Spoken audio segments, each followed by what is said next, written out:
Without a doubt, the F-150 Raptor is one of the most bonkers pickup trucks in America today.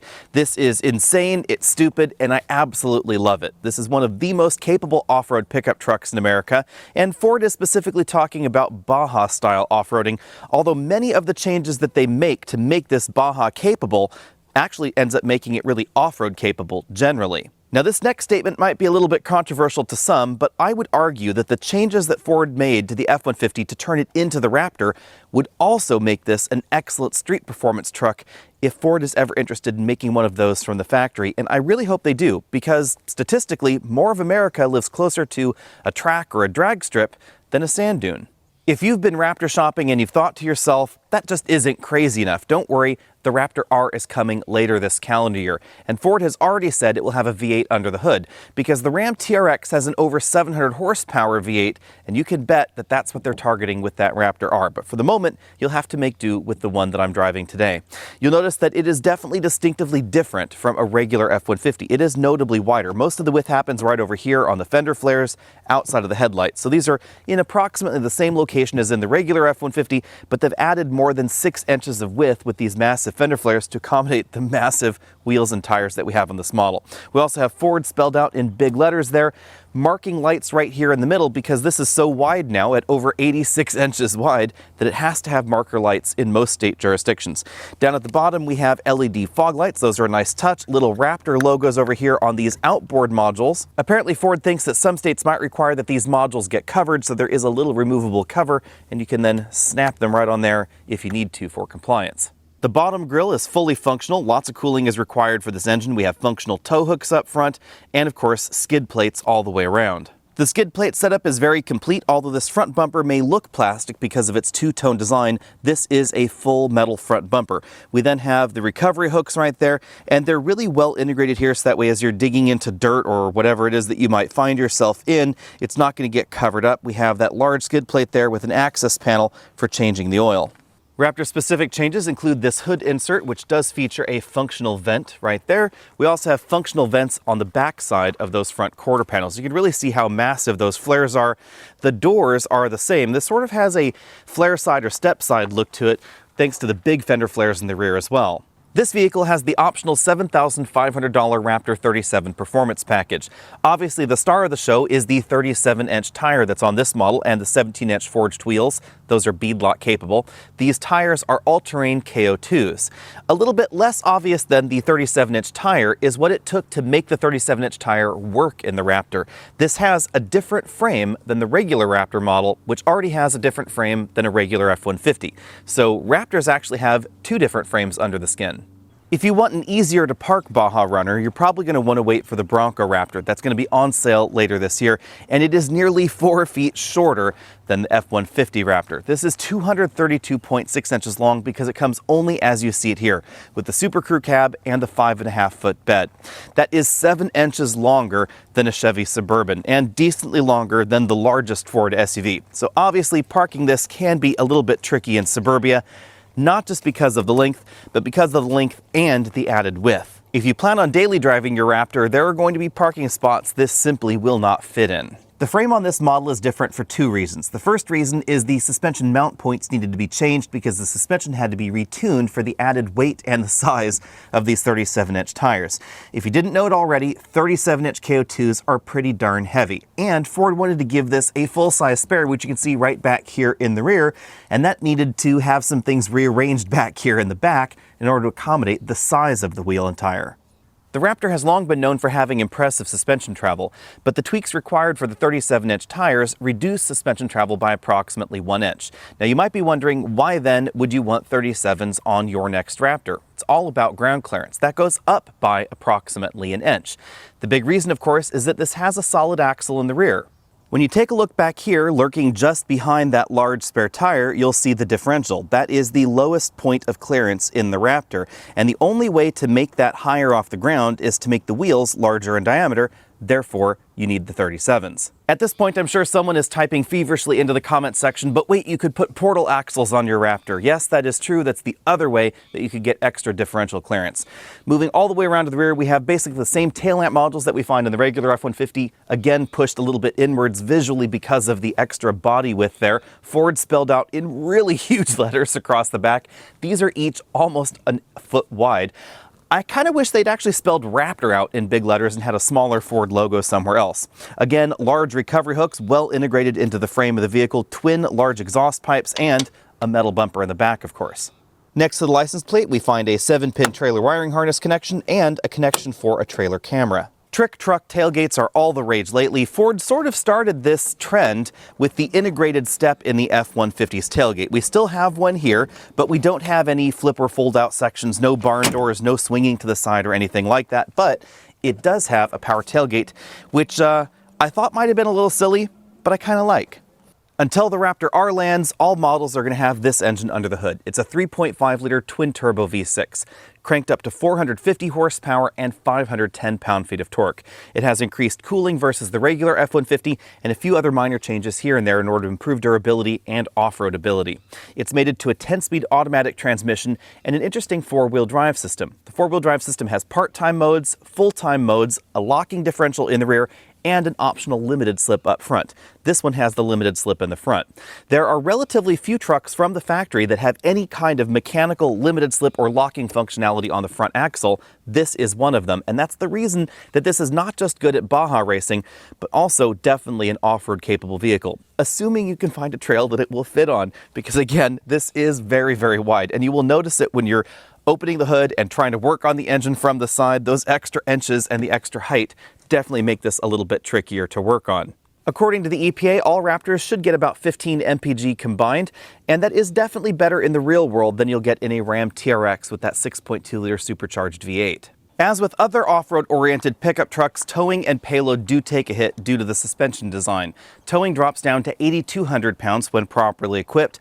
Max payload is 1,400 pounds. But as we see in other F-150 models, the Raptor tends to stick very close to that max payload figure. This one, as equipped with the 37-inch wheels on it, comes in at 1,327 pounds of payload. In addition to the tire and frame upgrades, the 37 package also gives us Recaro seats and a different interior color scheme. That's part of why the price tag is on the high side.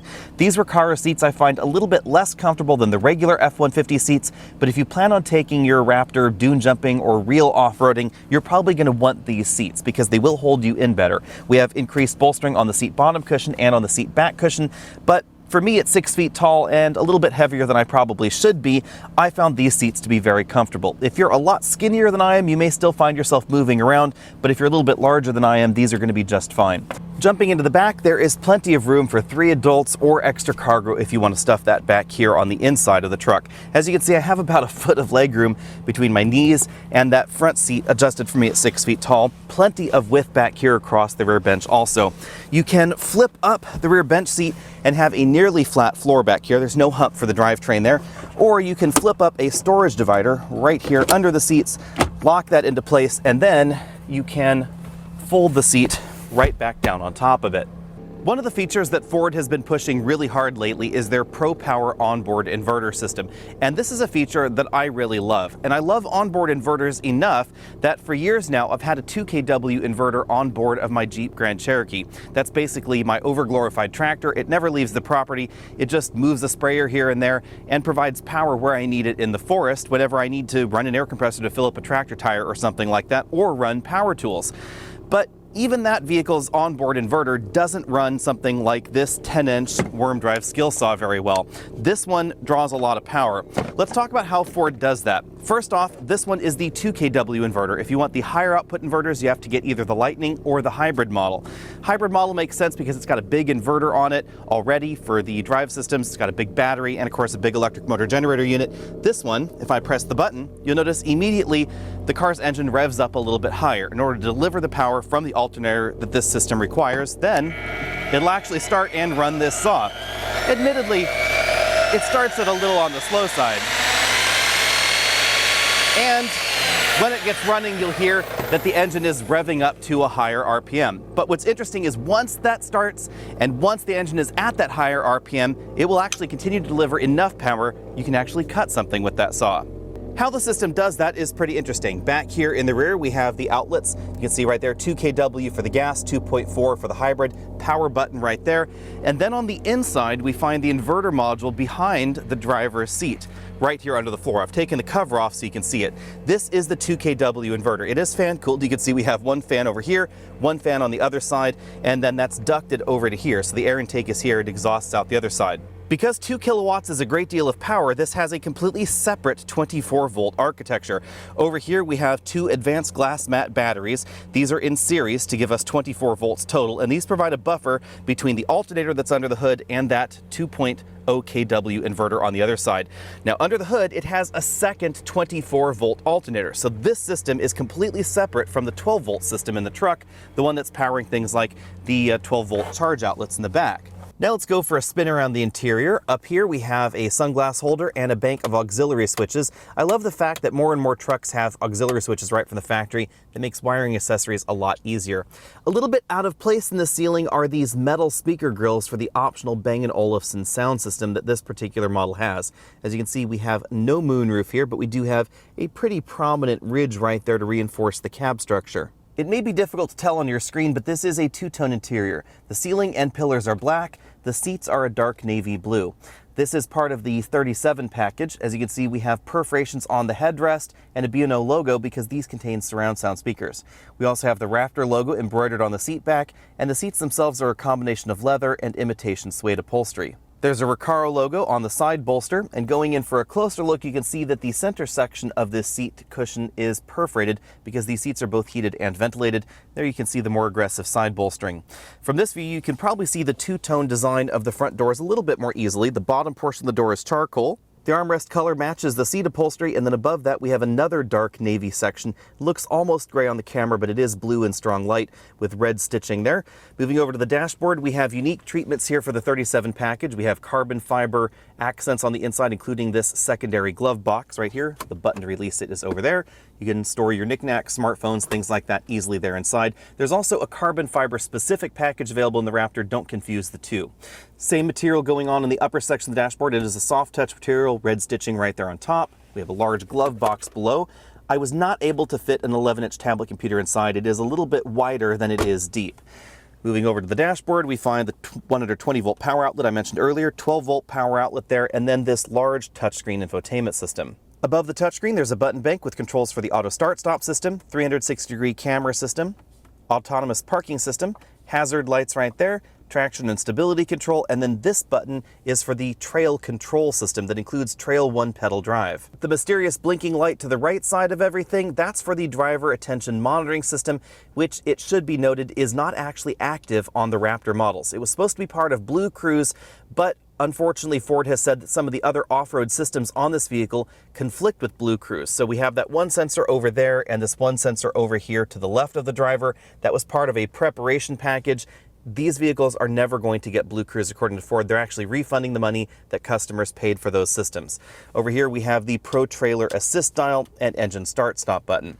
Before we leave this area, let's talk a little bit about Pro Power Onboard. One really nice touch is that there is a screen here so you can control it, and then you can enable generator mode that automatically raises up the engine RPMs in advance or preparation of that, and it will tell you how much power you're using.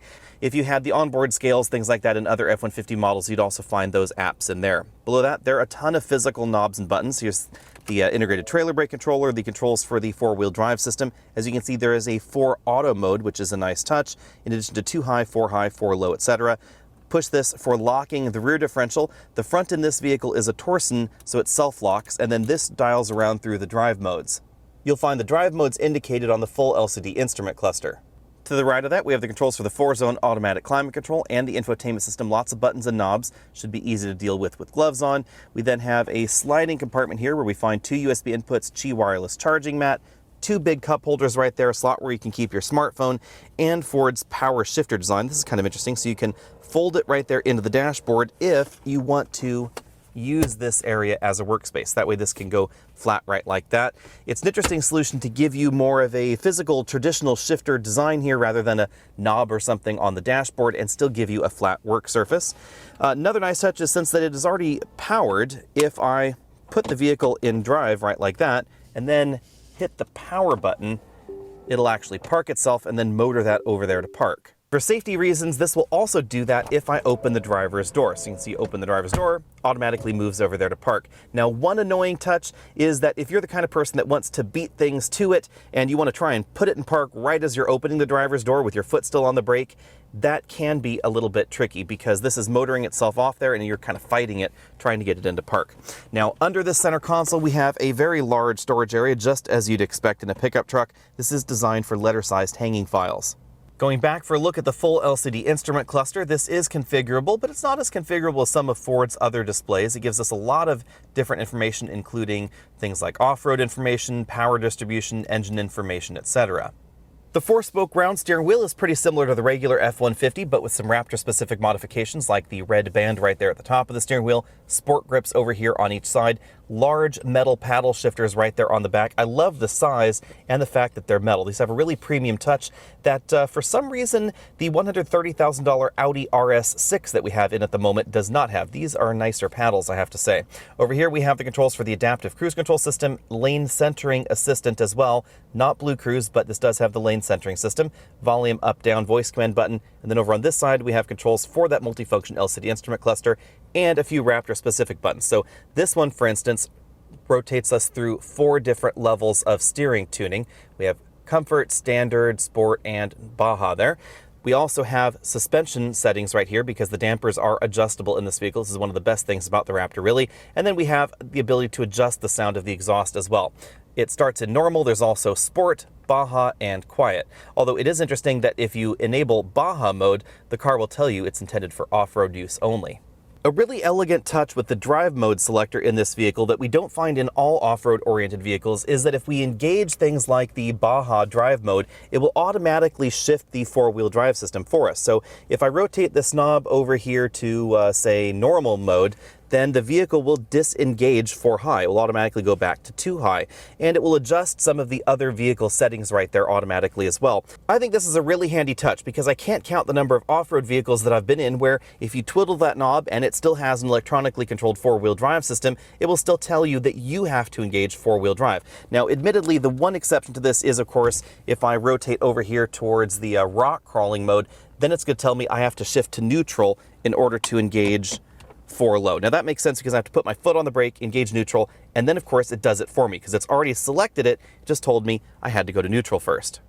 Also a nice touch in the off-road modes is that the camera views will stay up as you're driving, and you can select from a bunch of different camera views. For instance, we have this side-by-side 360-degree camera view with the forward camera view, both with active lines for where the tires are going to go. Should note, however, there's no line for the rear tires. I think that's a bit of a missed opportunity. You can also focus in on specific areas of the vehicle. So if you're worried about a boulder there over there on that side, you can easily do that. You can get the front camera view again. You can get a wider front camera view. You can see what's going on in the bed. You can check out what's going on with your trailer. You can put this camera anywhere you like. So if you want to see the inside of the trailer, the outside of the trailer, etc. You can check out your hitch to make sure your trailer hasn't bopped off the hitch. And then we can have a pretty traditional rear camera view. With this rear camera view, we do get dynamic lines for the rear tires. That is kind of a nice touch. We also get that wide view, very similar to the front. Again, the bed view, and the trailer reverse guidance image right there, which shows you the 2 sides of the truck. That's kind of a nice touch as well. Let's talk about trail driving first, because for most people, I think this is honestly more important. The size of the Raptor can be a little bit tricky out on some narrow trails. There are certainly trails out here on this course that I can't really drive on with the Raptor for fear of scraping at the sides because they're really quite narrow. I suspect for a majority of off-roaders in America, this could be a problem because, like many Americans, I don't live particularly close to a sand dune. I technically live in a temperate rainforest, so this is the kind of off-roading that happens around here.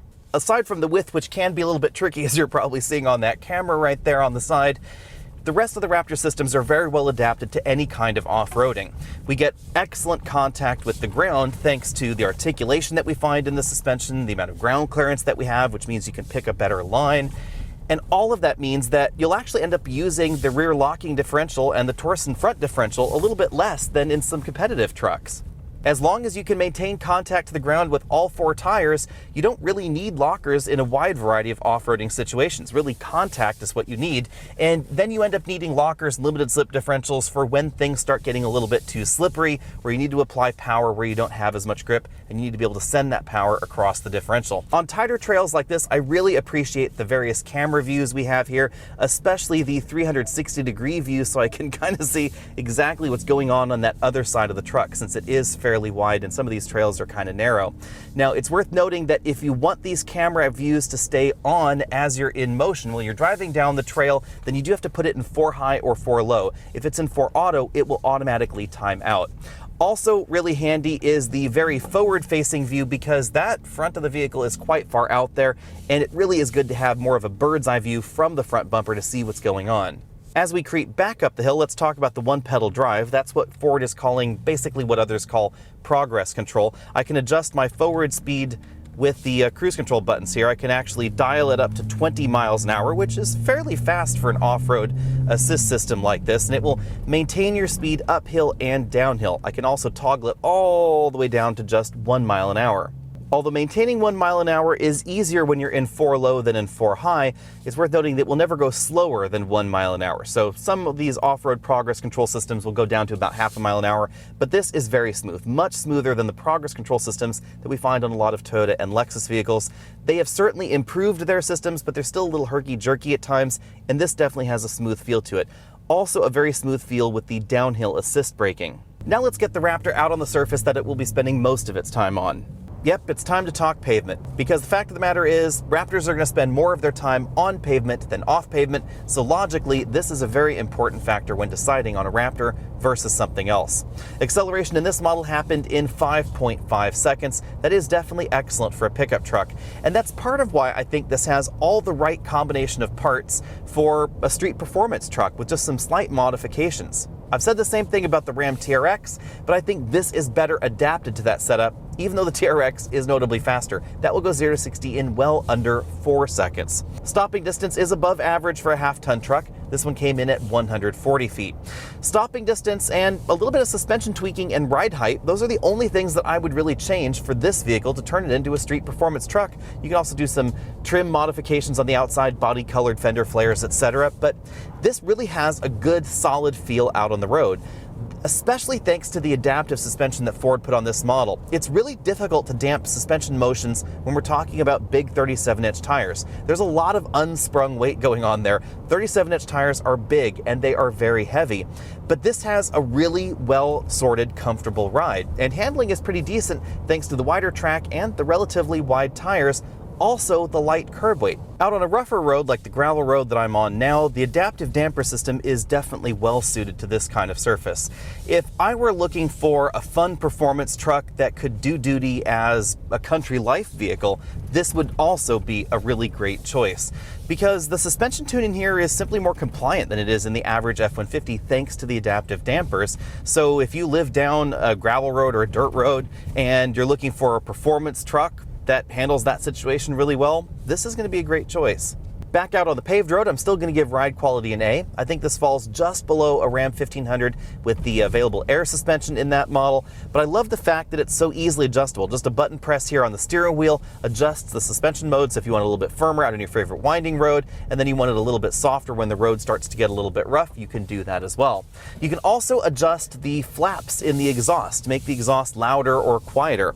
That is done again through those buttons on the steering wheel. And I love the fact that this has a quiet mode. So if you have some annoying neighbors that are really upset about your loud truck, you can quiet it down. Or if you want to upset your neighbors deliberately, you can just put it in Baja and have it rip-roaring loud. As long as the exhaust is set to quiet, I measured 71 decibels in here at 50 miles an hour. This is a little bit louder than some half-ton trucks, mainly due to the tire choice in this vehicle. They're pretty wide tires as well as all-terrain tires, so that definitely is going to increase the cabin noise. Now on to the subject of fuel economy. Well, probably the less talked about that, the better. Over a week of mixed driving, I've been averaging 13 mpg. If you're looking for an efficient half-ton truck, this is not going to be it. But Ford, of course, has one for you in the F-150 hybrid. It's going to be very off-road capable, but it's not going to be the level of off-road capable that we find in this model. Now let's dive into the nitty-gritty. For 2022, the Raptor is going to set you back at least $68,675. We have no idea how much the upcoming R version is going to be. I wouldn't be surprised if it ended up more expensive than the Ram TRX. Speaking of that Ram TRX, let's dive into that right now.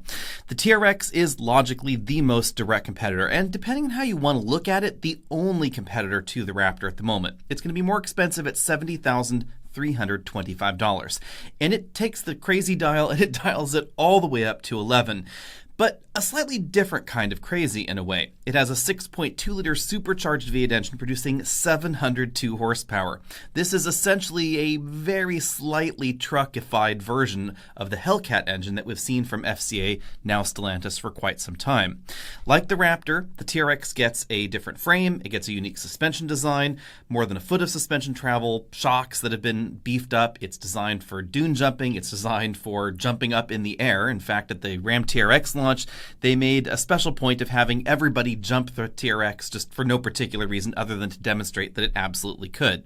Interestingly, this generation of the Raptor has adopted some of the tricks that we first saw in Ram pickup trucks not that long ago, which is coil suspension in the back of a half-ton truck. That makes a lot of sense for off-roading vehicles like this, and that's part of why the Raptor, I think, actually has a slightly better on-road dynamic, a better on-road manner than the previous generation of the Raptor. Feels more refined, especially when the suspension is less than perfect. Even though it still has a live axle in the rear, those coil springs really do help. As far as interior design goes, I like the interior of the Ram more than the Ford, and I like the exterior design of the Ford more than the Ram.